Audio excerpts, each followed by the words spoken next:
Hello, नमस्कार। स्वागत है आपका सुमो बायोलॉजी में। चलिए हम लोग ये चैप्टर पढ़ रहे हैं, पौधों में परिवहन। और लास्ट लेक्चर में हम लोगों ने वाष्पोत्सर्जन को पढ़ा था। इस इस इसमें हम लोग पढ़ने जा रहे हैं खनिज आयनों का उद्ग्रहण। चलिए चालू करते हैं। जल के समान सभी खनिज तत्व जल के समान सभी खनिज तत्व जड़ों द्वारा निष्क्रियता विधि द्वारा अवशोषित नहीं किए जा सकते। भाई, जल का जो अवशोषण हो रहा, जल का अवशोषण मेनली कैसे हो रहा? निष्क्रिय विधि द्वारा। जल का अवशोषण मेनली निष्क्रिय विधि द्वारा हो रहा, ऑस्मोसिस से हो रहा जल का अवशोषण। तो जल का अवशोषण जिस तरह से हो रहा उसी तरह से अगर खनिज तत्व भी पौधा चाहे अवशोषित कर ले तो नहीं हो सकते। जल के समान सभी खनिज तत्व जड़ों द्वारा निष्क्रियता विधि द्वारा अवशोषित नहीं किए जा सकते। इसके लिए दो कारक जिम्मेदार है, factor responsible for this is. दो कारक रिस्पॉन्सिबल हैं इसके लिए। एक तो पहली बात, मृदा के अंदर खनिजों का आवेशित रूप में रहना, आयन फॉर्म में रहना। आवेशित आवेश है उस पर, भले ऋणात्मक और भले धनात्मक। और जो आवेशित वस्तुएं हैं, जो आवेशित सब्सटेंस हैं, पदार्थ हैं, जो आवेशित चीज़ें हैं, वो कोशिका भित्ति को पार नहीं कर सकते हैं। ठीक है जी। तो मृदा में जो भूमि में जो खनिज हैं, भूमि में खनिज किस फॉर्म में है? आयन फॉर्म में है, आवेशित फॉर्म में। और आवेशित फॉर्म में होने के कारण उनका अवशोषण नहीं हो सकता, जो कि कोशिका भित्ति को पार नहीं कर सकते। तो पहला तो ये कारक है। हम लोग कारक की बात कर रहे हैं, उन कारक की बात कर रहे हैं कि खनिज तत्वों का अवशोषण निष्क्रिय विधि द्वारा नहीं, सक्रिय विधि द्वारा होता। उसके पीछे के जो कारण हैं, दो कारण। पहला कारण ये कि एक तो जो खनिज भूमि में मौजूद हैं, मृदा में मौजूद है, वो आवेशित फॉर्म में। और दूसरी बात यह है कि इनकी मात्रा पौधों की तुलना में जड़ में कम, पौधों की तुलना में जड़ की तुलना में पौधे का हिस्सा जड़, पौधे की तुलना में इनकी मात्रा, खनिजों की मात्रा भूमि में कम है। और हम लोगों ने देखा था कि भाई अगर निष्क्रिय अवशोषण होना है तो निष्क्रिय अवशोषण में चीज़ें जो मूव होती हैं, जो विसरण होता है, अधिक सांद्रता से कम सांद्रता की तरफ होता है। विसरण में अधिक सांद्रता से कम सांद्रता की तरफ चीज़ें मूव होती हैं, सब्सटेंसेस मूव होते हैं। तो अणु, परमाणु या आयन अधिक सांद्रता से जब कम सांद्रता की तरफ जाते हैं, उसको हम लोग बोलते हैं डिफ्यूज़न, विसरण। लेकिन यहाँ पे हम देखेंगे कि पौधे में पहले ही वो खनिज तत्व जिनका कि अवशोषण पौधा कर रहा है, उन खनिज तत्व की सांद्रता या मात्रा पौधे में पहले ही ज़्यादा भूमि की तुलना में। तो मृदा के अंतर्गत दूसरा कारण, पहला कारण तो ये कि आवेशित फॉर्म में, दूसरा कारण मृदा के अंतर्गत खनिजों की सांद्रता जड़ों के अंदर की सांद्रता से प्रायः कम होती है। तो भूमि में, सॉइल में कम है, मृदा में कम है, और पौधे में ज़्यादा है, पालक में ज़्यादा है। तो कम से ज़्यादा की तरफ चीज़ों को जाना है भैया। निष्क्रिय में चीज़ें, निष्क्रिय जो अवशोषण या निष्क्रिय जो ट्रांसपोर्टेशन है, परिवहन है, ज़्यादा से कम की तरफ, डाउन द ग्रेडियंट होता, ज़्यादा से कम। जबकि सक्रिय में हम लोग तब करते हैं सक्रिय परिवहन जब आपको चढ़ाई चढ़नी हो, कम से ज़्यादा की तरफ। तो कम से ज़्यादा की तरफ चीज़ों को अगर ले जाएंगे, एटीपी खर्च करेंगे, वही है हमारा सक्रिय परिवहन। अब आपको ये लाइन में पहले बोला गया कि पौधों में हम देखेंगे कि जल की तुलना में जल का जो हो रहा है निष्क्रिय अवशोषण होता है, लेकिन इनका खनिज तत्वों का निष्क्रिय नहीं, सक्रिय होता है। कारण क्या है सक्रिय होने का? पहली बात तो ये कि ये जितने भी खनिज हैं ये आवेशित फॉर्म में है, जल मृदा में मौजूद आवेशित फॉर्म में मृदा में है। दूसरा, मृदा में इनकी जो मात्रा है, सांद्रता है, वो पौधे की तुलना में कम है। मृदा में कम है, पौधे में ज़्यादा है। तो कम से ज़्यादा की तरफ जाना है तो सक्रिय ही होगा, निष्क्रिय नहीं हो सकता। ये दो कारण हैं। इसीलिए अधिकतर खनिज जड़ों में बाह्य त्वचा की कोशिकाओं की कोशिका द्रव में सक्रिय अवशोषण द्वारा प्रवेश करते हैं। इन दो कारणों के कारण आप देखेंगे कि पौधों में जो खनिज अवशोषित किए जा रहे हैं मृदा से, इन्हीं लिए मृदा के अंतर्गत इसीलिए अधिकतर खनिज जड़ों में बाह्य त्वचा की एपिडर्मिस, बाह्य त्वचा की कोशिकाओं में, सेल्स में, साइटोप्लाज्म कोशिका द्रव में सक्रिय अवशोषण द्वारा प्रवेश करते हैं। तो सक्रिय अवशोषण द्वारा प्रवेश किया जा रहा है इनका।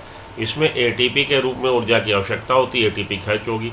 आयन का सक्रिय उद्ग्रहण मूल में जल विभव प्रवणता के लिए अंशतः जिम्मेदार होता है। तो जब ये सक्रिय फॉर्म में भैया इनको अवशोषित कर लिया किसने, एपिडर्मल सेल ने, और एपिडर्मल सेल से जब इनको मृदा से अवशोषित कर लिया गया तो एपिडर्मल सेल का जल विभव कम हो जाएगा। जल विभव प्योर फॉर्म में जल विभव जो होता है मैक्सिमम होता है। तो यहाँ मानिए प्योर जल था, अब आपने उसमें खनिज एब्जॉर्ब कर लिए, खनिज एब्जॉर्ब कर लिए, तो यहाँ जल विभव कम हो जाएगा। जल विभव कम होने से बाहर से जल आ जाएगा पीछे पीछे।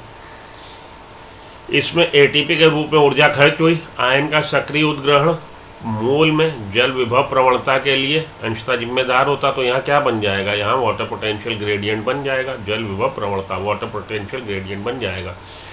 तो खनिज तत्वों का सक्रिय अवशोषण आंशिक रूप से जिम्मेदार है किस बात के लिए, वाटर पोटेंशियल ग्रेडियंट बनाने के लिए, जल विभव प्रवणता बनाने के लिए एपिडर्मल सेल में, बाहरी सेल्स में। अतः परासरण द्वारा जल के प्रवेश के लिए भी कुछ आयन बाह्य त्वचा कोशिका में निष्क्रिय रूप से संचलन करते हैं। अतः तो क्या होगा, अतः परासरण द्वारा ऑस्मोसिस द्वारा जल के प्रवेश के लिए भी, परासरण द्वारा जल के प्रवेश के लिए भी कुछ आयन बाह्य त्वचा कोशिका में निष्क्रिय रूप से संचलन करते हैं। तो जब जल आया तो कुछ खनिज तत्व साथ में आ सकते हैं। इसका मतलब है खनिज तत्व जो पौधा अवशोषित कर रहा, सक्रिय रूप और निष्क्रिय रूप दोनों रूप से, हालांकि मेनली सक्रिय रूप से कर रहा। अतः परासरण द्वारा जल के प्रवेश के लिए भी कुछ आयन बाह्य त्वचा कोशिका में निष्क्रिय रूप से संचलन करते हैं। मूल रोम कोशिका की झिल्ली में पाए जाने वाले विशिष्ट प्रोटीन, मूल रोम कोशिका की झिल्ली, मूल रोम, hair cells, root hairs cells की कोशिका झिल्ली में मेम्ब्रेन में पाए जाने वाले विशिष्ट प्रोटीन, स्पेसिफिक प्रोटीन आयन को मृदा से सक्रिय पंप द्वारा बाह्य त्वचा की कोशिका के कोशिका द्रव में भेजते हैं। तो यहाँ पे मूल रोम की कोशिका झिल्ली पे क्या है, प्रोटीन्स है जो पंप की तरह काम कर रही हैं।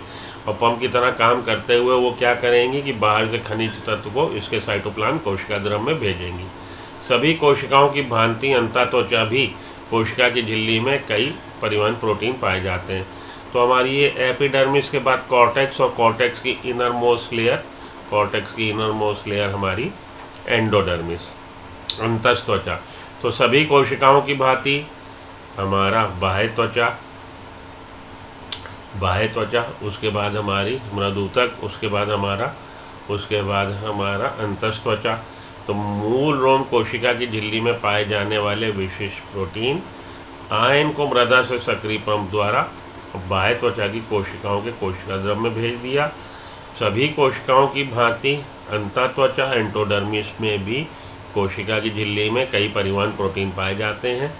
तो सभी कोशिकाओं की भांति, इसका मतलब आपके एपिडर्मल सेल्स में भी होंगे ये प्रोटीन्स, पंप प्रोटीन्स, आपके मृदुतक कॉर्टेक्स सेल्स में भी होंगे, और आपके एंडोडर्मिस की सेल्स में भी होंगे। वह कुछ विलय को झिल्ली के आर पार आने जाने देते हैं लेकिन अन्य को नहीं। तो यहाँ पे जो प्रोटीन्स हैं सिलेक्टिव हैं, कुछ विलय को, कुछ चीज़ों को आने देंगे झिल्ली के आर पार, कुछ को नहीं। अंतःत्वचा की कोशिकाओं के परिवहन प्रोटीन नियंत्रक बिंदु होते हैं जहाँ पौधे विलय की मात्रा एवं प्रकार को जाइलम में पहुँचाते हैं तथा समायोजित करते हैं। ये लाइनें इंपॉर्टेंट है, इससे रिलेटेड क्वेश्चन पहले नीट में आ चुका है। तो पूछा जाता है कि कहाँ के पंप प्रोटीन, कहाँ की प्रोटीन, पंप प्रोटीन, कहाँ किस कोशिकाओं की पंप प्रोटीन एक नियंत्रण बिंदु की तरह काम करती। तो अंतःत्वचा कोशिकाओं के परिवहन प्रोटीन, कहाँ के पंप प्रोटीन या परिवहन प्रोटीन किस सेल के, किस कोशिका के परिवहन प्रोटीन नियंत्रक बिंदु की तरह काम करते हैं, तो अंतः त्वचा के एंडोडर्मल सेल के पंप प्रोटीन नियंत्रक बिंदु की तरह काम करते हैं, जहां पौधे विलेय की मात्रा एवं प्रकार को जाइलम में पहुंचाते हैं तथा समायोजित करते हैं। ये नियंत्रक बिंदु हैं जो ये तय करते हैं कि कौन सी खनिज या कौन सा विलेय अंदर जाएगा और कितनी मात्रा में जाएगा। तो यह पौधे विलेय की मात्रा एवं प्रकार, उसकी मात्रा को भी, क्वांटिटी को भी एंड टाइप को भी, टाइप एंड क्वांटिटी और सैल्यूट, विलेय की मात्रा को निर्धारित कर रहे हैं, विलेय के प्रकार को निर्धारित कर रहे हैं, जाइलम में पहुंच जा रहे हैं। यहाँ ध्यान दें कि मूल अंतःत्वचा में सुबेरिन की पट्टी होने के कारण एक दिशा में सक्रिय परिवहन की क्षमता होती है। एक बात ये भी यहाँ पे ध्यान देने वाली कि रूट एपिडर्मल सेल में सुबेरिन डिपोजिशन है और केवल एक दिशा में सक्रिय परिवहन करने की क्षमता होती है, बाहर से अंदर केवल एक दिशा में सक्रिय परिवहन कर पाएगा। ठीक जी। तो मेनली आपने क्या देखा कि पौधे जो खनिज का अवशोषण कर रहे हैं, खनिज तत्वों का अवशोषण मेनली सक्रिय रूप में हो रहा है, हालांकि कुछ निष्क्रिय रूप में भी हो जाता है। और सक्रिय रूप में अवशोषित करने का कारण क्या है? एक तो ये आवेशित फॉर्म में रहते हैं, आवेशित रूप में रहते हैं, आवेशित विन्यास में रहते हैं मृदा में। दूसरा, मृदा में जो भी पीएम खनिज अवशोषित किए जा रहे हैं उनकी मात्रा पौधे की तुलना में कम है। तो मृदा में कम है और आवेशित फॉर्म में है, इस वजह से इनको सक्रिय रूप से अवशोषित किया जाता है। उसके बाद आपको याद रखना है, जो बातें याद रखने वाली, कि अंतःत्वचा की जो परिवहन प्रोटीन है, ये बात याद रख लीजिए, सुन लीजिए कान खोल के। अंतःत्वचा की जो परिवहन प्रोटीन है वो बैरियर की तरह काम कर रही है, कंट्रोल पॉइंट्स की तरह काम कर रही है, नियंत्रक बिंदु की तरह कंट्रोल पॉइंट्स हैं ये। यही निर्धारित कर रहे हैं कि जड़ में अंदर की तरफ क्या जाएगा और कितनी मात्रा में जाएगा, क्या जाएगा और कितनी मात्रा में। तो विलेय की मात्रा और प्रकार निर्धारित कर रहे हैं। और ये जो पंप प्रोटीन है ये केवल एक दिशा में एक्टिव ट्रांसपोर्ट करते हैं, सुबेरिन डिपोजिशन मिलेगा। ये बातें इस पैराग्राफ की हाईलाइट पॉइंट है। आगे चलता हूँ, खनिज आयनों का स्थानांतरण। तो उद्ग्रहण देख लिया आपने, अवशोषण देख लिया कैसे हुआ, टेकअप, उसको अपटेक कैसे है, उद्ग्रहण अपटेक कैसे ले लिया गया अंदर। अब हम लोग बात करने जा रहे हैं कि उसका ट्रांसलोकेशन, स्थानांतरण। जब आयन सक्रिय या निष्क्रिय उद्ग्रहण से, तो आयन का जो हो रहा है, जो खनिज तत्व हैं आयन के रूप में है, उनका सक्रिय या निष्क्रिय, या तो सक्रिय और या निष्क्रिय, या फिर दोनों की सम्मिश्रित मिश्र प्रक्रिया से जाइलम पहुंच गया। चलिए जाइलम में पहुंच गया ये, या तो सक्रिय रूप से या निष्क्रिय रूप से उद्ग्रहण के द्वारा, या दोनों के सम्मिश्रित प्रक्रिया के द्वारा जाइलम तक ये पहुंच गया। अब क्या होगा? तब उसका परिवहन पादप तने व सभी भागों तक वाष्पोत्सर्जन प्रवाह के माध्यम से होता है। तो एक बार जाइलम में आने के बाद ये पौधे के different parts of the plant part पहुंच जाएगा, पौधे के अलग अलग भागों में पहुंच जाएगा। और उसको पहुंचाने में क्या चीज़ हेल्प कर रही है? वाष्पोत्सर्जन प्रवाह, ट्रांसपायरेशन जो स्ट्रीम है, ट्रांसपायरेशन स्ट्रीम प्रवाह, ट्रांसपायरेशन स्ट्रीम वाष्पोत्सर्जन प्रवाह के माध्यम से पौधे के विभिन्न भागों तक पहुंचा दिया जाएगा। खनिज तत्वों के लिए मुख्य कुंड, खनिज तत्वों के लिए मुख्य कुंड सिंक, कुंड सिंक जहाँ पे खपत हो जाए। तो खनिज तत्वों के लिए मुख्य कुंड सिंक इंग्लिश में बोल लीजिए, या खपत बिंदु कह लीजिए, जहाँ पे उसकी खपत हो रही है। मुख्य कुंड पौधे की वृद्धि का क्षेत्र होता है। तो मुख्यतः इसकी ज़रूरत कहाँ पड़ेगी? जहाँ पे पौधा वृद्धि दिखा रहा, वृद्धि हो रही है, ग्रोथ हो रही है, वहीं पे मिनरल्स रिक्वायर्ड है। जैसे कि शिखाग्र एंड पार्श्व विभाजोत्तक, जैसे कि आपका अपाइकल मेरिस्टेम और लेटरल मेरिस्टेम। शिखाग्र, शिख के अग्र पे शिखाग्र एपिकाई, और पार्श्व लेटरल विभाजोत्तक कोट सेल्स या टिश्यू जिनमें डिवीजन करने की क्षमता होती है। तो पौधे में आप देखेंगे दो तरह के टिश्यू हैं, परमानेंट टिश्यू और मेरिस्मेटिक टिश्यू। परमानेंट टिश्यू हमारे ऐसे टिश्यू जिनमें विभाजन करने की क्षमता अब नहीं बची, नहीं रही, खत्म हो गई। और विभाज्योत टिश्यू जिनमें विभाजन करने की क्षमता होती है। तो इनकी लोकेशन के हिसाब से लोकेशन कहाँ पे मिलना है, ये दो तरह के हैं, अपाइकल मेरिस्टेम और लेटरल। अपाइकल शिखाग्र मेरिस्टेम, शिखाग्र विभाजोत्तक, और लेटरल पार्श्व विभाजोत्तक।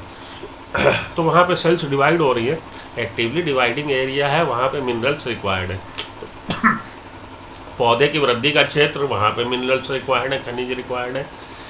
वृद्धि कैसे होती है? Growth by means of cell division, जहाँ पे सेल्स डिवाइड हो रही हैं। तो ग्रोथ का क्षेत्र, वृद्धि का क्षेत्र जहाँ पे एक्टिवली डिवाइड हो रही सेल, जैसे कि शिखाग्रंथ, पार्श्वभाजोतक, तरुण पत्तियाँ जहाँ पे नई पत्तियाँ बन रही हैं, नई पत्तियाँ बनने के बाद नई पत्तियाँ विकसित होंगी, विकासशील फूल, डेवलपिंग फ्रूट्स,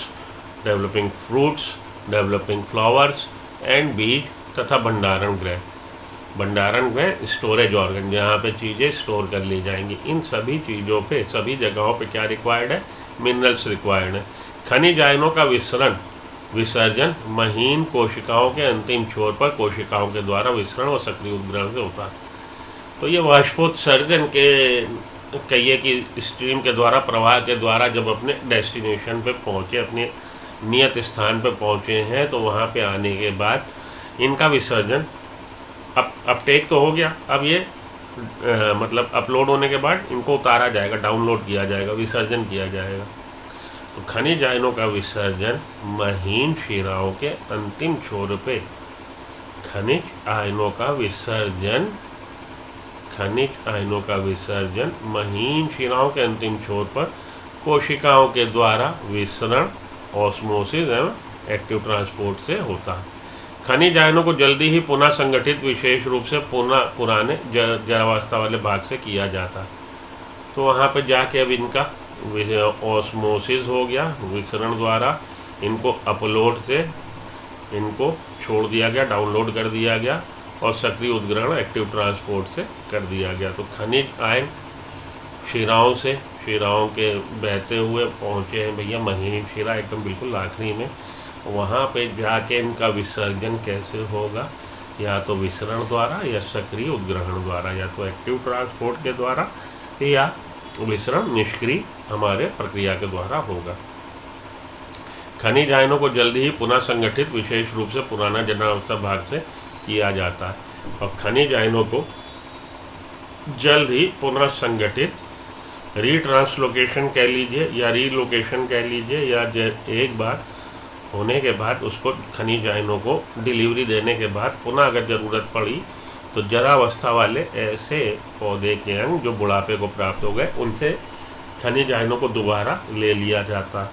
तो खनिज आयनों को जल्दी ही पुनः संगठित विशेष रूप से पुराने जरावस्था वाले भाग से कर लिया जाता है। तो ज़रूरत पड़ने पर वापस भी ले लिया जाएगा, ख़ास तौर पे बूढ़े हो रहे भाग पे, जरावस्था वाले भाग पे। पुरानी तथा मरती हुई पत्तियाँ, ओल्ड लीव्स और डाइंग लीव्स, पुरानी और मरती हुई पत्तियाँ अपने भीतर के खनिजों को नई पत्तियों में निर्यातित कर देती। तो पत्ती टूट के झड़ के गिरने से पहले अपने अंदर के खनिज तत्वों को नई पत्तियों में भेज देती है, निर्यातित कर देती है। ठीक इसी प्रकार से पत्तियाँ पर्णपाती वृक्ष से झड़ने के पहले अन्य खनिज तत्वों को अन्य भागों को दे देती है। तो पुरानी पत्तियाँ अपने खनिज को निर्यात कर देंगी, निकाल के भेज देंगी कहाँ पे? जहाँ पे नई पत्तियाँ बन रही, नई पत्तियों को दे देंगी। और इसी प्रकार से पत्तियाँ पर्णपाती वृक्ष से हमारे वो वृक्ष जो कि डेसिडुअस ट्रीज कहलाते हैं, जिनमें पर्णपात होता है, मतलब पर्णपात का मतलब पत्तियाँ टूट के गिर जाती हैं। तो ठीक इसी प्रकार से पत्तियाँ पर्णपाती वृक्ष से झड़ने के पहले अपने खनिज तत्वों को उन भागों को दे देती हैं। जो पदार्थ प्रायः त्वरित संचारित या संगठित होते हैं वह है NPSK, nitrogen, phosphorus, sulphur, potassium. ऐसे पदार्थ खनिज तत्व जो प्रायः त्वरित संचारित, जो कि एक्टिवली, जो बहुत तेज़ी के साथ संचारित होते हैं, संगठित होते हैं, जिनका कि ट्रांसलोकेशन बड़ा त्वरित, रैपिडली जिनका कि त्वरित संचारित हो सकते हैं या होते हैं, वह है नाइट्रोजन, फास्फोरस, सल्फर, पोटेशियम। कुछ तत्व जो संरचनात्मक कारक होते हैं जैसे कि कैल्शियम, इन्हें पुनः संगठित नहीं किया जाता। और कुछ ऐसे भी मिनरल्स हैं जिनको पुनः संगठित नहीं किया जाता है, पुनः उनका ट्रांसलोकेशन नहीं हो सकता। एक बार अगर उनको दे दिया हमने कोशिका को, हम वापस नहीं ले सकते, पुनः संगठित नहीं कर सकते। तो कैल्शियम ऐसे हैं जो संरचना में काम आ गए। तो जैसे आप घर बदलते हो अपना, मानिए सीमेंट आप दीवारों पे लगा दिए हो, तो सीमेंट नहीं निकाल सकते ना, आप बाकी चीज़ें तो निकाल लोगे। तो क्योंकि ये संरचना कैल्शियम का यूज़ हो गया मिडिल लेमेला में कैल्शियम पेक्टेट के रूप में, तो कैल्शियम को दोबारा पुनः संगठित नहीं किया जा सकता। जाइलम स्राव का विचलन यह दर्शाता है, और अगर आप जाइलम के स्राव का, जाइलम एक्सुडेट का, जाइलम सैप का केमिकल एनालिसिस करेंगे तो पता लगेगा कुछ नाइट्रोजन अकार्बनिक आयनों के रूप में तथा अत्यधिक भाग कार्बनिक अमीनो अम्ल के रूप में तथा संबंधित कारकों के रूप में ढोए जाते हैं। कि नाइट्रोजन का जो ट्रांसलोकेशन हो रहा, नाइट्रोजन का जो ट्रांसपोर्टेशन हो रहा, some part of it in the form of inorganic constituents, अकार्बनिक आयनों के रूप में, लेकिन कुछ और अधिकतम भाग और ज़्यादातर भाग अमीनो अम्ल के रूप में, अमीनो एसिड्स के रूप में और अमीनो एसिड से संबंधित कारकों के रूप में होता है। तो नाइट्रोजन का मेनली जो मोबिलाइजेशन हो रहा है प्लांट में, स्मॉल पार्ट ऑफ इट और some part of it in the form of inorganic ions, whereas most of the part of nitrogen is transported in form of amino acids। कुछ nitrogen अकार्बनिक ion के रूप में तथा अत्यधिक भाग कार्बनिक अमीनो एसिड व संबंधित कारकों के रूप में होता है। इसी प्रकार से फास्फोरस और सल्फर भी कार्बनिक यौगिकों के रूप में पहुंचाए जाते हैं। फास्फोरस और सल्फर भी कार्बनिक यौगिक के रूप में पौधे में एक जगह से दूसरी जगह पहुंचाए जा रहे हैं। इसके अलावा जाइलम एंड फ्लोएम के बीच भी पदार्थों का आदान प्रदान होता है। साथ के साथ आप देखेंगे जाइलम और फ्लोएम के बीच भी पदार्थों का आदान प्रदान, एक्सचेंज ऑफ मटेरियल हो रहा।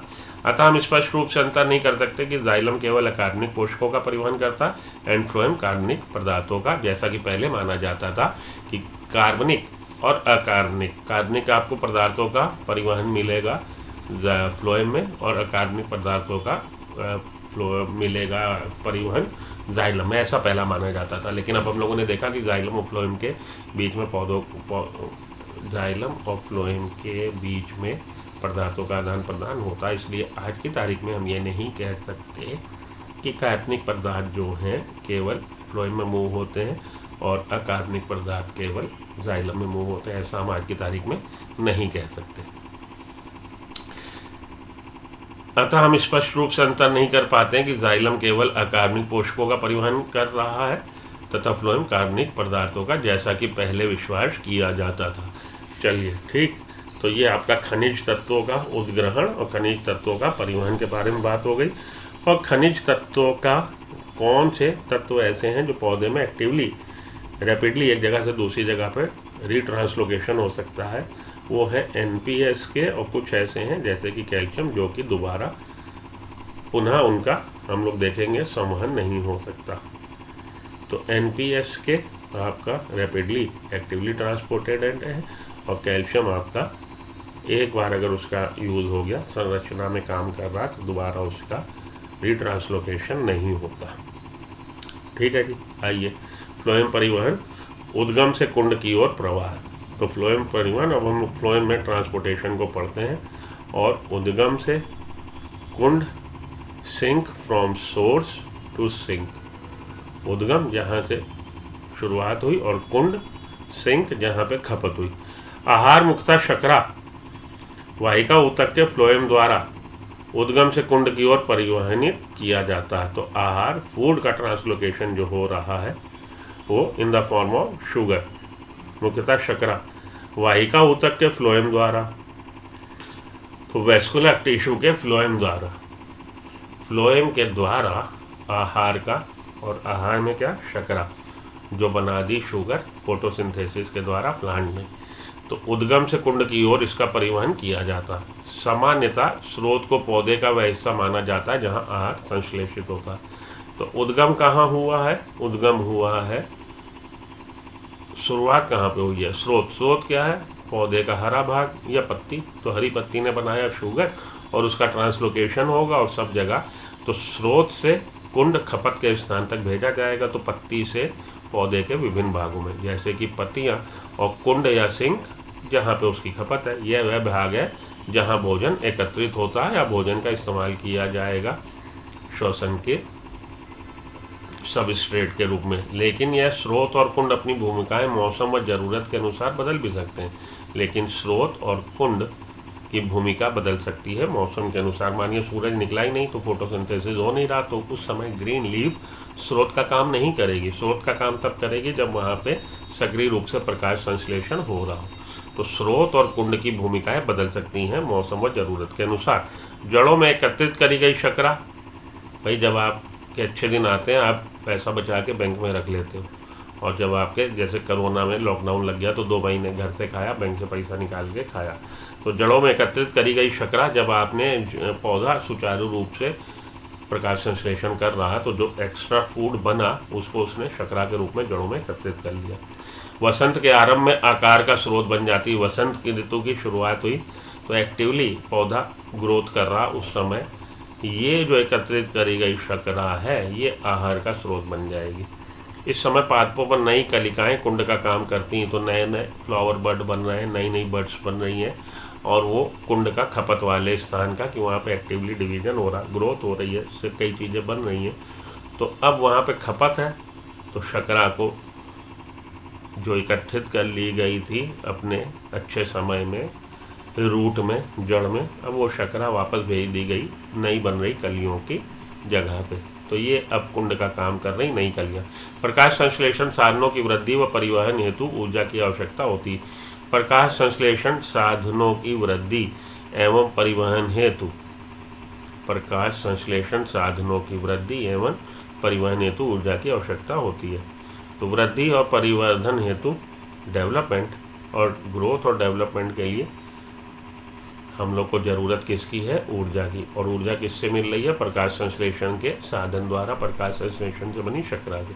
क्योंकि स्रोत व कुंड का संबंध परिवर्तनशील है, ये संबंध जो है स्रोत और कुंड का, उसमें परिवर्तन हो सकता है। अंतःगति की दिशा ऊपर या नीचे की ओर अर्थात दो तरफा हो सकती है। इसलिए हम लोग देखेंगे कि जो फ्लोएम में ट्रांसपोर्टेशन हो रहा है शुगर का, वो ऊपर से नीचे या नीचे से ऊपर हो सकता है, डिपेंडिंग अपॉन, इस बात पे आधारित कि भाई कौन सी चीज़ स्रोत का काम कर रही है और कौन सी चीज़ सिंक का काम, खपत का काम कर रही है। तो सोर्स मानिए ग्रीन लीफ से पहले रूट पे आया तो डाउनवर्ड था, अब रूट से वो जा रहा है डेवलपिंग बड पे, जहाँ बड बन गई।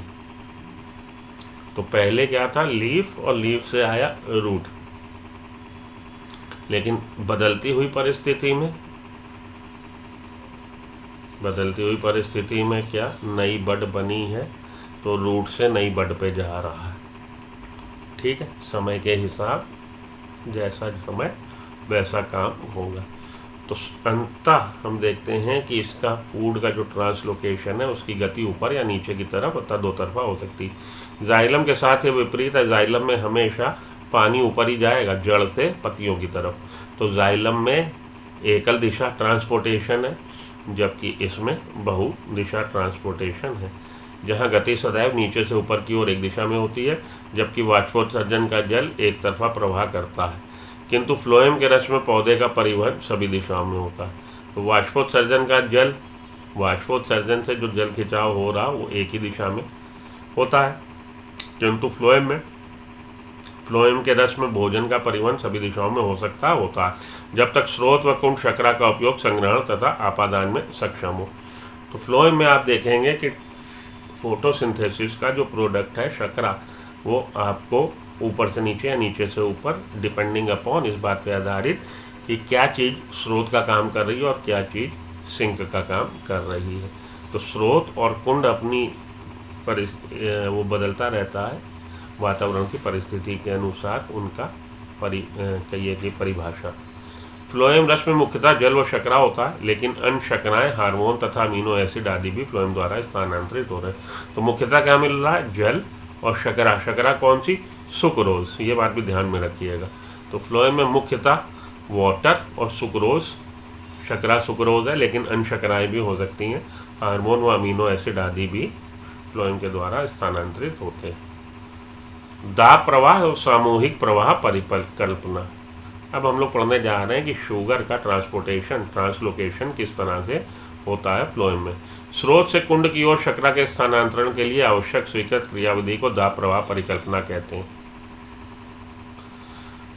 तो प्रेशर फ्लो हाइपोथेसिस, दाब प्रवाह, प्रेशर फ्लो हाइपोथेसिस, दाब प्रवाह, स्रोत से कुंड की ओर शकरा के स्थानांतरण के लिए आवश्यक स्वीकृत क्रियाविधि जो है दाब प्रवाह परिकल्पना है। जैसे ही स्रोत पर ग्लूकोज संश्लेषित होता है, बनाया ग्रीन पत्ती ने ग्लूकोज, शर्करा एक डाइसैकराइड में बदल दिया जाता है, उसको डाइसैकराइड सुक्रोज में बदल दिया जाता है। तो बना है ग्लूकोज और ग्लूकोज को बदल दिया गया सुक्रोज में। पौधे ने बनाया ग्लूकोज और ग्लूकोज को डाइसैकराइड सुक्रोज में बदल दिया जाता है, डाइसैकराइड में बदल दिया जाता है। इसके बाद यह शर्करा सखी कोशिकाओं में तथा बाद में सक्रिय परिवहन द्वारा जीवन फ्लोएम चालन नलिका कोशिकाओं में संचरित होती है। इसके बाद क्या होगा? इसके बाद यह शर्करा सखी कोशिकाओं में तथा बाद में सक्रिय परिवहन द्वारा जीवंत फ्लोएम चालन नलिका कोशिकाओं में संचारित होती। तो पहले ये शर्करा जो बनी,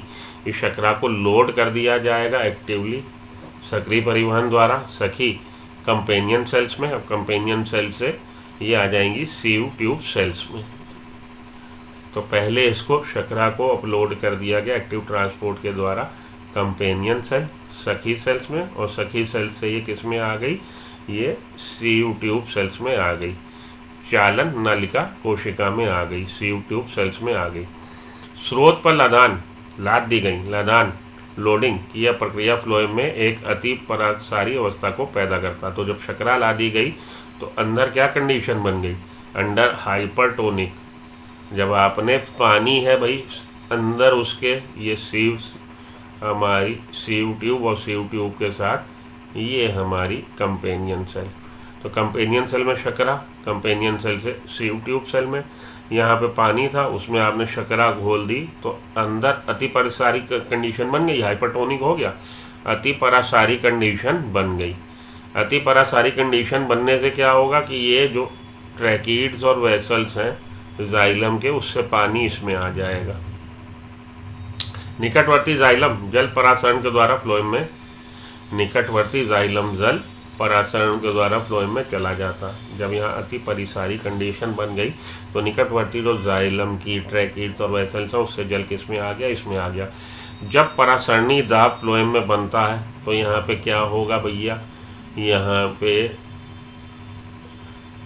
प्रेशर बिल्टअप होगा, टर्गर प्रेशर। जब परासरणी दाब फ्लोएम में बनता है तो फ्लोएम रस निम्न दाब के क्षेत्र में चला जाता है। प्रेशर पोटेंशियल डेवलप हुआ, पानी अंदर आया, प्रेशर पोटेंशियल डेवलप हुआ और सारी की सारी चीज़ें हाई प्रेशर एरिया से लो प्रेशर एरिया की तरफ चली गई। तो निम्न दाब के क्षेत्र में लो प्रेशर एरिया में चली गई। कुंड पर परासरणी दबाव निश्चित रूप पर घटना चाहिए। अब कुंड पे ये पहुंच गया, ये स्रोत से सिंक पे, कुंड पे अब क्या होना चाहिए? परासरणी दाब निश्चित रूप से घटना चाहिए।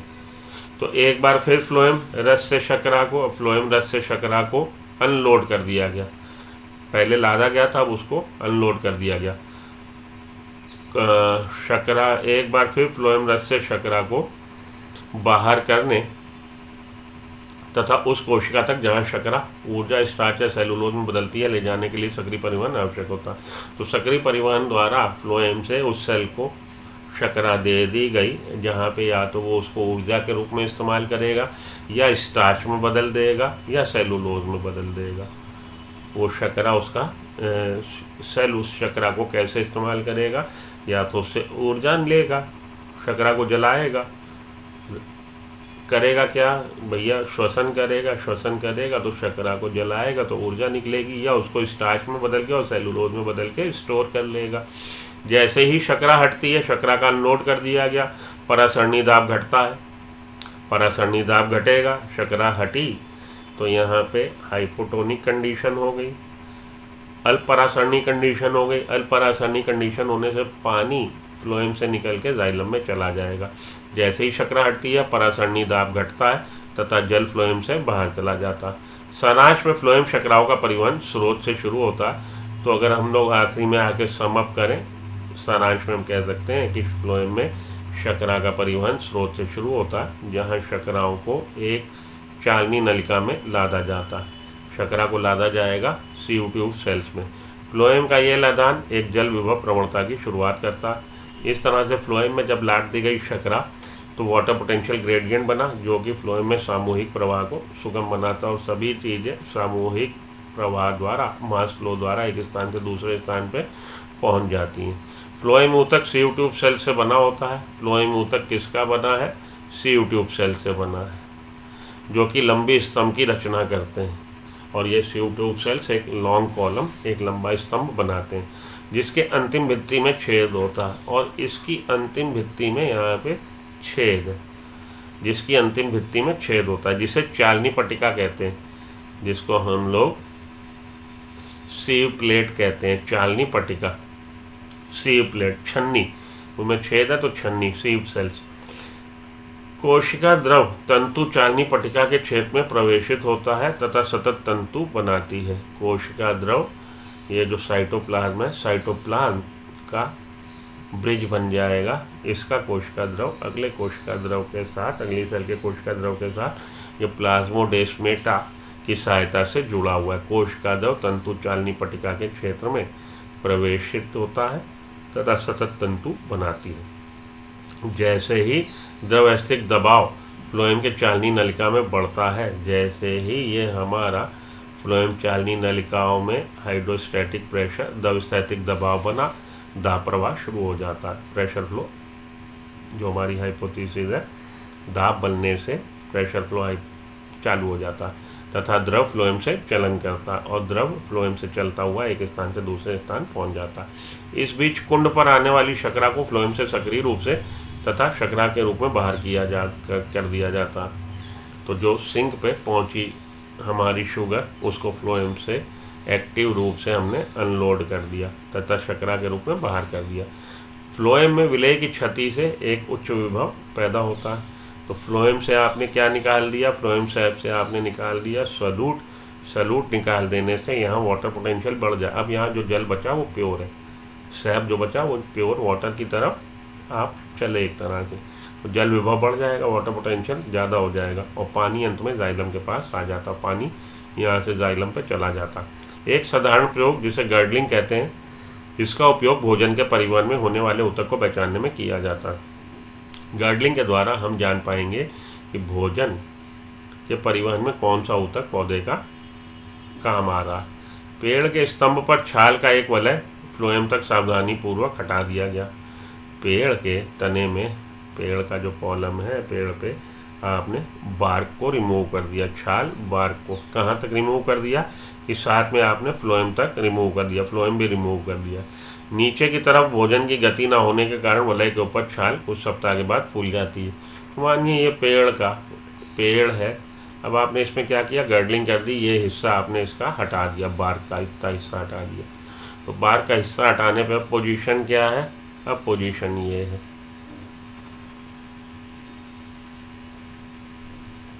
ठीक है। तो आपने बार्क रिमूव कर दी, साथ में फ्लोएम भी रिमूव कर दिया। तो नीचे की तरफ, अब पत्ती से नीचे की तरफ अब भोजन जा ना पाएगा। तो कुछ दिन बाद आप देखेंगे कि ये हिस्सा ऐसे ऊपर की तरफ ये बल्जिंग हो गई, फूल गया बाहर की तरफ, क्योंकि भोजन यहाँ आके इकट्ठा हो गया, नीचे नहीं जा पा रहा। तो इससे ये बात साबित होती है कि भोजन का प्रवाह पौधे में फ्लोएम में होता है। तो फ्लोएम में फ्लोएम हटा दिया गया, नीचे की तरफ अब भोजन की गति ना होने के कारण वलय के ऊपर छाल कुछ सप्ताह के बाद फूल जाती है। यह साधारण प्रयोग दर्शाता है कि फ्लोएम ऊतक भोजन के स्थानांतरण के लिए उत्तरदायी है। तो गर्डलिंग एक्सपेरिमेंट के द्वारा आप साबित कर सकते हैं कि पौधे में भोजन का प्रवाह फ्लोएम में होता है। मूल की तरफ कहाँ से? परिवहन की दिशा एक दिशी है, परिवहन ऊपर से नीचे की तरफ होता है, मूल की तरफ। इस प्रयोग को आसानी से किया जा सकता है और इसको बड़ी आसानी से आप कर सकते हैं, दिखा सकते हैं। तो यहाँ आके आपका चैप्टर अब ख़त्म हुआ। इसके आप क्वेश्चन लगा लीजिए, सभी तरह के जो आपके पास बैंक हो, आप जो क्वेश्चन लगाइए। बैंक आप या तो ले लीजिए पियर्सन का, या आप ले लीजिए MTG का फिंगर टिप्स, पियर्सन या MTG। मैं आपको किसी और पब्लिकेशन की राय नहीं दूंगा। ये जो पब्लिकेशन है, ये पब्लिकेशन के जो क्वेश्चन है वो NCERT बेस्ड क्वेश्चन है और आज की तारीख में पिछले 3-4 साल के आप क्वेश्चन देख लीजिए, बिल्कुल NCERT से क्वेश्चन पेपर आता है। तो किसी और के मैं आपको रिकमेंड करने से बचूंगा, इनको पढ़ लीजिए। अगर आप किसी और पब्लिकेशन को पढ़ते हैं तो 2015 के बाद के जो क्वेश्चन है उनका आप टाइप देखिए, उसी हिसाब से क्वेश्चन बनाइए और लगाइए। एनसीईआरटी को बेस बना के चलिए, एनसीईआरटी से ही क्वेश्चन आते हैं। मिलता हूँ ब्रेक के बाद। ये लेक्चर आपका कंप्लीट, अगले लेक्चर में मैं चालू करूँगा प्रकाश संश्लेषण। ठीक है जी, तो मिलते हैं ब्रेक के बाद। Till then good luck, good bye, have a nice day, thank you.